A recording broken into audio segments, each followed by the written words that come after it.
instruksikannya kayak gini. Kalau ibu bilang tepuk tangan 1, berarti tepuk tangan 1. Kalau tepuk tangan 2, tepuknya 2 kali. Kalau tepuk tangan 3, 3 kali. Nah, kalau tepuk tangan, tepuk 1, berarti diam ya, kan nggak ada tangannya. Paham? Nah, gamesnya seperti ini. Tepuk tangan 1, tepuk tangan 2, tepuk tangan 3. Oke, kita mulai permainannya. Tepuk tangan 1, tepuk tangan 3, tepuk tangan 2, tepuk tangan 3, tepuk 1. Oke, betul. Tepuk 3. Tepuk 3. Ya, fokus ya. Oh, itu. Terakhir. Tepuk tangan 2, tepuk tangan 3, tepuk 3. Nah, oke, kita mulai masuk materi, yaitu tentang asam basa.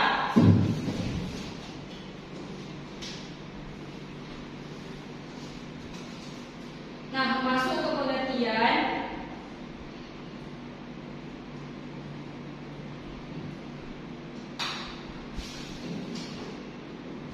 Asam didefinisikan sebagai senyawa yang menghasilkan ion hidrogen H+ ketika larut dalam pelarut, biasanya di air. Nah, contohnya gini, melepas ion H+.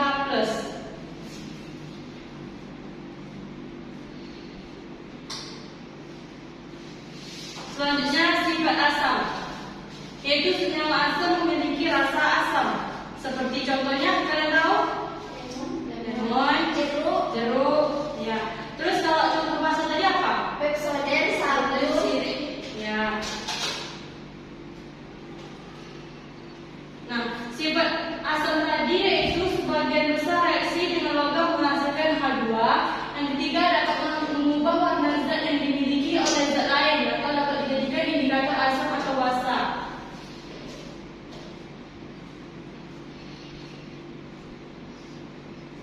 Dan yang keempat, senyawa asam bersifat korosif seperti besi, penggarakan paku gitu. Yang kelima, dapat menghantarkan arus listrik seperti gambar seperti lemon itu, termasuk asam kuat yang dapat menghantarkan arus listrik.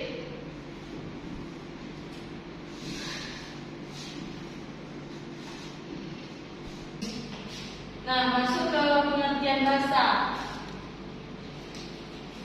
Basa didefinisikan sebagai senyawa yang menghasilkan ion hidroksida aromatik ketika larut dalam pelarut air. Nah, tadi silakan asam, ia menghasilkan apa tadi? H+. Ibu harap kalian bisa memperhatikan ibu ketika mempresentasikan materi yang ini. Nanti ya di akhir pembelajaran ibu akan membentuk sebuah kelompok. Maka dari itu ibu harap kalian memperhatikan. Nah, melepas ion OH-. Tadi kalau asam ia melepas ion H+. Contohnya sabun kalau basa. Nah, sifat-sifat basa. Yang pertama, senyawa basa bersifat licin. Seperti tadi yang kalian sebutkan contoh-contohnya seperti sabun, pepsodent, dan lain-lain.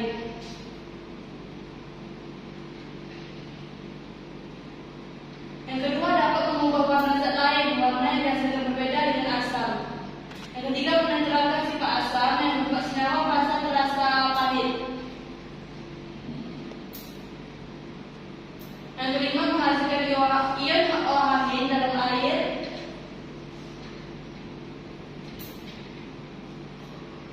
Seperti H2O menghasilkan H+ tambah OH-. Yang keenam, senyawa basa bersifat merusak kulit atau kaustik. Seperti contoh yang digambar, ketika kita mendapat luka di tangan atau di daerah lain, terus kita siram menggunakan senyawa basa.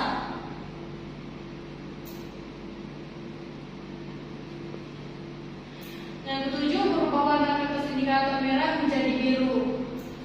Nah, masuk ke teori basa. Sebelum itu Ibu akan bertanya kepada kalian, apakah kalian sudah tahu apa itu teori asam basa? Nah, di dalam teori asam basa terdapat 3 atau 4 tokoh. Yang pertama, teori Arrhenius. Di sini teori Arrhenius mengatakan bahwa asam adalah senyawa yang bisa mengeluarkan ion H+ ketika dilarutkan di dalam air. Sedangkan basa yang melepaskan atau dilarutkan dalam OH-.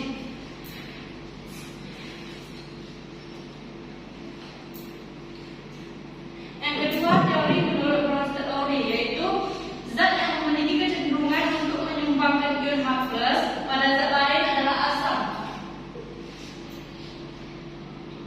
Seperti ini, asam itu sebagai pendonor proton H+, sedangkan basa adalah akseptor proton H+. Maksudnya yaitu asam itu dia memberikan ion proton H+, sedangkan basa dia menerima proton H+. Dan yang ketiga, menurut teori Lewis, suatu molekul yang bisa menerima pasangan elektronnya, seperti contoh ini, akseptor pasangan elektron, sedangkan basa donor pasangan elektron. Nah, tadi kan Ibu sudah memaparkan materi tentang asam basa. Sekarang Ibu akan memberikan contoh praktikum asam basa menggunakan kertas lakmus. Nah, sekarang Ibu harap kalian memperhatikan praktikum yang di depan.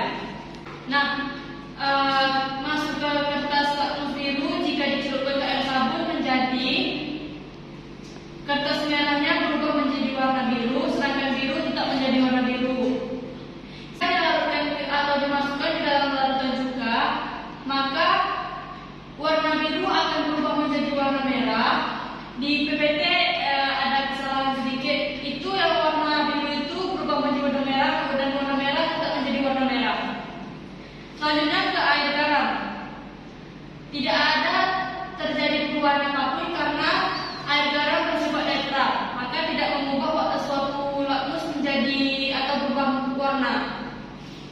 Nah, itu tadi contoh praktikum dari asam basa.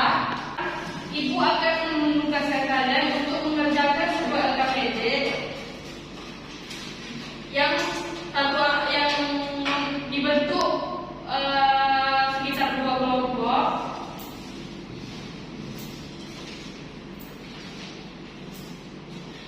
Nanti hasil yang kalian kerjakan itu presentasikan di depan kelas, dan Ibu kasih waktu sekitar 10 menit mulai sekarang.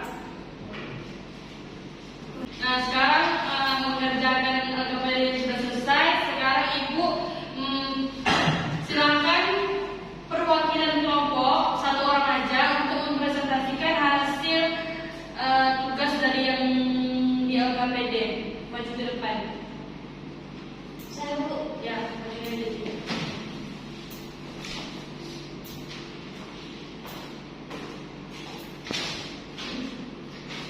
Semuanya Bu, ketiga-tiganya. Boleh? Soal pertama, bagaimana suatu zat dikatakan asam, basa, kuat, lemah tanpa melalui percobaan? Tidak bisa. Cara menentukan kekuatan asam basa harus melalui percobaan, yaitu dengan cara indikator universal pH meter. Selain itu, kekuatan pH juga bisa diketahui melalui kekuatan ionisasi senyawa asam basa. Namun tentu untuk menentukan derajat ionisasi tersebut para ilmuwan menggunakan percobaan. Yang kedua, Bu. Nah, untuk soal kedua, bagaimana cara kerja porselin? Karena pembersih porselin dibuat dari asam-asam kuat seperti klorida atau HCl, sehingga asam tersebut berguna untuk melarutkan kotoran yang ada di porselen. Karena asam bersifat korosif sehingga mengikis kotoran pada porselen. Soal ketiga, mengapa asam kuat termasuk larutan elektrolit? Karena senyawa asam kuat dapat terionisasi dengan sempurna, derajat ionisasi